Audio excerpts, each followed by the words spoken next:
Namaste everyone, I'm Aditya Tyagi, the Progressive Hindu. The First Amendment is a foundation of American society. It gives the freedom to practice any religion or to not practice at all. This was because, just like today, the founding fathers of this great nation practiced different religions, and they wanted to ensure that the government did not interfere with that. The government cannot promote nor provide funding for any particular religion. This open, secular approach means that members of Congress can freely choose to privately practice whatever religious values that they so may choose. Today, I want to talk about presidential candidate Tulsi Gabbard and the history of Hindu-phobic attacks against her. For further information about Hinduism, and Hinduphobia, please see the link to the attached document below. When Tulsi first ran for Congress, her then Republican opponent Kelefa Crowley said that Hinduism, quote, doesn't align with the constitutional foundation of the U.S. government, end quote. In 2016, another Republican opponent, Angela Cailloux, stated on Facebook, quote, some Christians say a vote for Tulsi Gabbard is a vote for Satan, the devil. Do you agree or disagree? End quote. In an earlier press release, she said Tulsi and former Congresswoman Colleen Hanabusa worship the devil, and later told the Honolulu Civil Beat, quote, then Hawaii, you can have your so-called perfect, pathetic Hindu 1,000 gods leader along with your pathetic career politician, Buddhist Hanabusa, and your pathetic American traitor. And my family and I will go our merrily way, end quote. And I just want to be clear that when I'm emphasizing you and your, that is actually her emphasis in the original text where she capitalized those words. So now that you know what the right-wing lynch mob thinks, let's examine what the left-wing lynch mob thinks.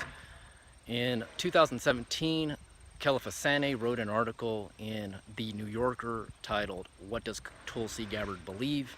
In it, he implied that she was a member of a cult, and more recently, on NPR, Robin Young interviewed Tulsi and harassed her over this whole cult issue.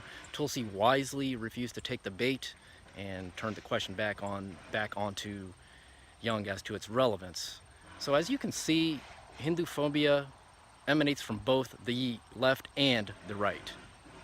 Tulsi, being a Hindu, has justified unfair scrutiny with her diplomatic meetings with Prime Minister Modi. The narrative then typically brings up Hindu-phobic tropes about Modi and links Tulsi to him.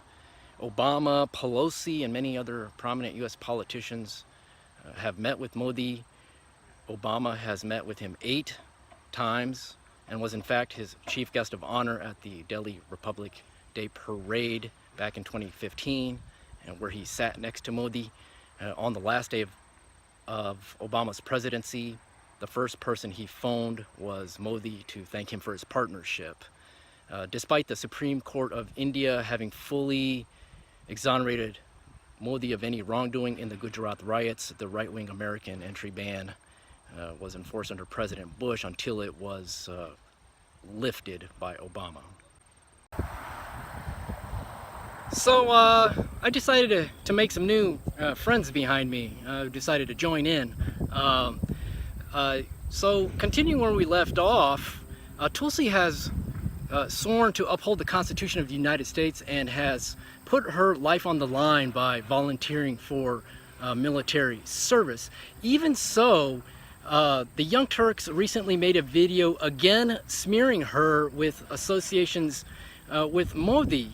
And this is, I hate to say it, but to use the cliche, but it is just convoluted fake news. And there's a reason why much of the world despises the hubris of American media, which pokes its nose into very complex politics of other countries, especially that of India at 1.3 billion people. It's an extremely dynamic and complex society in the world, probably the most in the world. So the Young Turks' approach to this is just completely irresponsible, and their methods remind of Salem witch trials, where women were rumored and accused of being witches and that sort of thing, devil worshippers, and individuals were tasked as judge, jury, and executioner.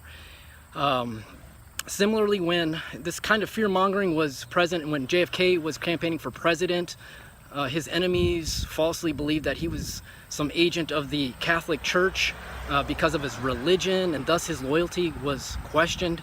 So it's a very similar kind of approach that we are seeing.